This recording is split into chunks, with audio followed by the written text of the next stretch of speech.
Hi there, I am Anna with VSAC, and I'm here talking with Amy Brewer, who's going to tell us a little bit more about her work. So Amy, I'll have you start. Can you tell us what is it you do for work? Sure. Thanks for having me, Anna. I'm really happy to be here. My work is super fascinating for me anyway. I work in the field of public health, and I coordinate the Franklin Grand Isle Tobacco Prevention Coalition. So I work to prevent anybody from ever starting to use any nicotine-containing product. I work to help everybody who uses those products to quit successfully. And we do a lot of work to protect everybody from dangerous secondhand smoke. That is fascinating. That's great. And you talked about this a little bit already just in introducing yourself, but can you tell us a little bit more about kind of what your job entails? Sure. So on top of coordinating the Franklin Grand Isle Tobacco Prevention Coalition, I'm also the health educator at Northwestern Medical Center. I work in the field of prevention. So even though I work out of a hospital, I don't come into contact with people who are sick. I don't work in the hospital, really. I spend my time in the community. And that might be talking to youth about what vapes really are and what their risks and what do we know about them, what don't we know about them. I might be working with a large employer to talk to them about ways that they can protect their employees, help encourage them to quit, provide services. I might be making a presentation to a municipal board, like a select board, to talk about smoke-free parks or cigarette butt litter cleanups, which is something we do. And so I do each day a variety of different things. Right now we're working on creating murals in Richford and Enosburg that youth help create. Because we knew that youth who have really great opportunities to do fun things and interesting things and creative things that a community values, they're less likely to use substances like nicotine, like vapes or cigarettes. So I do a wide variety of different things with a wide variety of partners. And it's every day is a little bit different, which is really, really fun. That's great. Thanks. Can you talk a little bit about your educational and career background and how you came into this kind of work? Yes. This is my favorite part of the story because it all happened somewhat by accident. I was a University of Vermont student and I majored in psychology with a minor in sociology. I was really interested in people and how people work and how that happens. And I thought that after that you had to go to grad school and you had to be a psychologist. I just thought that that was how the whole thing worked. But my first year at UVM, I met an individual named Dot who was coordinating the Pure Health program.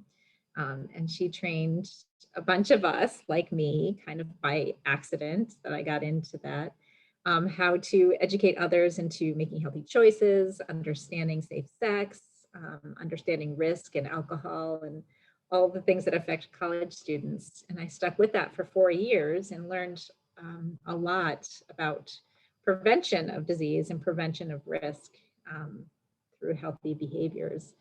And so when I was applying to graduate schools, because I knew I wanted to go to graduate school, someone suggested, have you heard about a master's in public health? And I was like, nope, never heard of it. And I did a little research and realized that for the 4 years I had been working through the Pure Health program at UVM, I had actually been working in public health without even realizing and having so much fun doing it. It's all positive. We made condom use really funny and interesting and really comfortable. And the same with alcohol. It was not about shaming. It was really about choices and putting all the facts on the table. And so I applied to grad schools and ended up getting my master's in public health. And it was such a joy. I absolutely loved it. There was so much positivity that you can do in solving the problem before it becomes a problem. It's just a really positive environment. That's great. Thanks. What are some of your favorite things about your work? Favorite things. It's people. My favorite things are people. it's realizing that we're kind of all in this together, maybe coming at it from different angles. But it is such a beautiful moment when, we make connections and then realize if I do this and you do that, and we do it from these angles, then we are stronger together, and we solve the problem better. So for example, I think one of my favorite moments from this month, and maybe for the year, is that I work with partners who run the food shelf in St. Albans, and they're fantastic. And they've been working cessation messages into their conversations with their clients. And they realized that they wanted to reach migrant farm workers in a different way. So they're partnering with UVM Medical Center to put together food packages that they then deliver to the individual on the farm, so that the farm worker doesn't have to leave the farm, maybe doesn't have transportation and all those, maybe there's fear or risk in leaving the farm, but also that those folks are maybe using tobacco at a higher rate than others. So not only are they getting food to individuals where they need it, but they're also putting 802 quits information in there. And it's just this beautiful conversation and collaboration of all of us realizing that individuals are a whole, and we can address their needs from a variety of different avenues together and meet their needs a little bit better. And I think that's what brings absolute joy to the work that I do, is when things come together like that and everyone sees the value in working together. That's great. What are some of the things you find the most challenging about this work? Change is really slow. So in order to make really important impacts, there has to be policy change, right? We desperately want the tobacco manufacturers to not promote their products to kids. And one way they do that is with really enticing flavors. And menthol is the lead flavor. And we know that kids use those more than just the tobacco flavored, because that's yucky, right? Nobody wants to start with yucky. They start with something sweet and enticing. And we really want those products not to be marketed. We don't want them to appeal. We don't want kids to become addicted to nicotine, because nicotine by itself is dangerous to a growing brain. So we really want to see that those products banned, those flavors banned. And we've known about that for a long time. And it's really slow to convince partners that banning something is not over the top. It makes sense. It protects all the people who disproportionately use those products because they were marketed those products. So it takes a while to convince our partners to join together. And then it takes a while to convince legislators that it's a good idea. And then it's a good, and then it takes even longer when those legislators change over and the committees get distracted by competing priorities. And so, for years we've been talking about this, and it gets closer, and then, the session ends or COVID happens and we're stuck. So change is really, really slow. But those are the good changes, right? So when a policy is adopted, more people are protected in a broader way. It's much more impactful than if the convenience store down the street decides not to sell those. People could just go elsewhere. So change is really, really slow, and it's sometimes frustrating. And it sounds like there isn't necessarily a typical day in your job, but could you maybe walk us through what a recent day may have looked like? So all of my days are finding doors to push open, and people who will help me open those doors. So if I'm trying to, help migrant farm workers to quit, right? And to be connected to the resources that could help them quit, and a language that would help them to quit. I need to find who's working with those individuals, because I'm not, I'm sitting here in my home. I don't know any migrant farm workers. I barely know any farmers, right? So I need to find the people who do know that and who do have those connections. And then we need to find the avenue that's going to work. And that's true for that situation, but it's also true for talking to a municipality about smoke-free areas. So it almost doesn't matter exactly what I'm talking about, but I spend my days really trying to find my collaborators and my partners and new avenues that will open the door wider and wider and wider. So my days are really spent trying to connect with people. Thanks. That might lead into the next question too, but what do you think would make someone a good fit for this kind of work?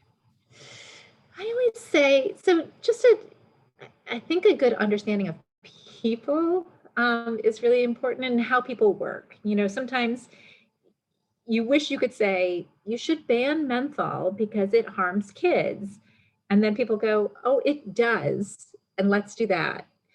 But that's not how people work. And so I think some of the best qualities are flexible, people who are committed to being flexible, and patient, right? So change happens like, you know, a couple steps forward and maybe 5 steps backwards, and then maybe 2 steps over to the side. And I think really understanding that makes the job easier. And I think also being flexible, knowing that if I want kids not to use, I may be focused on helping them create murals in their community, and that's okay. And that's how that works. I don't always have to be talking about tobacco. I can be talking about art or alcohol or cannabis or connected communities so that people can walk around and get places. So that's flexibility and patience, I think, are the most important qualities. Thanks. And what do you think if a middle or high schooler is interested in this kind of work? Are there things they can do now, like volunteering or projects or classes they should be taking, or things that they can do to start moving in this direction? Yeah, there's lots of opportunities. So getting involved in an issue that is of interest to you. So I think now more than ever, there's opportunities for students to become leaders. I think leadership is a really great skill that you can take wherever. So there are really great opportunities at schools like the Vermont Kids Against Tobacco and the Our Voices Exposed programs within middle and high schools are basically youth learning how to use their voices to make change. And tobacco happens to be the issue, but it could be, you know, gay-straight alliances. It could be youth school governance. It could be, you know, just an opportunity to get involved in something that's really of interest and learn the issues and try to figure out how to make change within that. And I think those skills go a long way. You know, if someone's truly interested in health, there's always opportunities to volunteer with some of the organizations in the state, like American Cancer Society, American Heart Association, American Lung, all those, the Coalition for Tobacco-Free Vermont. They're all opportunities to get involved, whether you're just sitting kind of promoting their messages or finding ways to add your voice to it. So I think volunteering is a really important way. And it's also a great way to meet people, right? So you meet people who are doing this stuff, ask them questions, and see how it works. So I think definitely trying volunteering because it helps you become a content expert, it helps you become a leader, and it helps you connect to people who are doing it. Thanks, that's good. And you talked a little bit about this with your educational background, but what kind of education or training should someone be thinking about down the road to help them succeed in this kind of work? So I work in tobacco control, and I have a master's in public health because, as I mentioned, I didn't know that public health was a thing. There are some undergraduate programs in health promotion, I think probably growing in popularity. So that's kind of a cool avenue for an undergraduate degree. There's a graduate degree in it. There are people in my field who have education backgrounds or media backgrounds, communication. Those are all complementary and they make for a really well-rounded initiative. There are also people who work on tobacco control who are lawyers, who really look at law and policy, and I rely on their expertise a lot. And then there's something that I'm kind of in the past 10 years learning about is planning. So lots of communities have planners. There's regional planning commissions as well. Those folks look at how a community is set up, whether it's the infrastructure like roads and culverts and how they protect water systems and all that kind of stuff. And it's municipal planning is its own degree, and it's oddly very complementary to public health. So I would look at either public health, education, even law, planning, those kinds of degrees, I think. But also psychology and sociology are also really great backgrounds. Thanks. Anything else you would want to share with students about your work or advice or anything like that? So, my most important advice is to find adults who are doing interesting stuff and ask them questions and learn from them and see what paths they took and volunteer with them and try on new things, and also be flexible, because what you think you're going to end up doing may not be what you're going to end up doing. And you may find that there's a world out there that wasn't obvious, during middle and high school, but is quite rewarding. So just be flexible and open. That's great. Well, thank you so much for your time. You're welcome. It was absolutely my pleasure.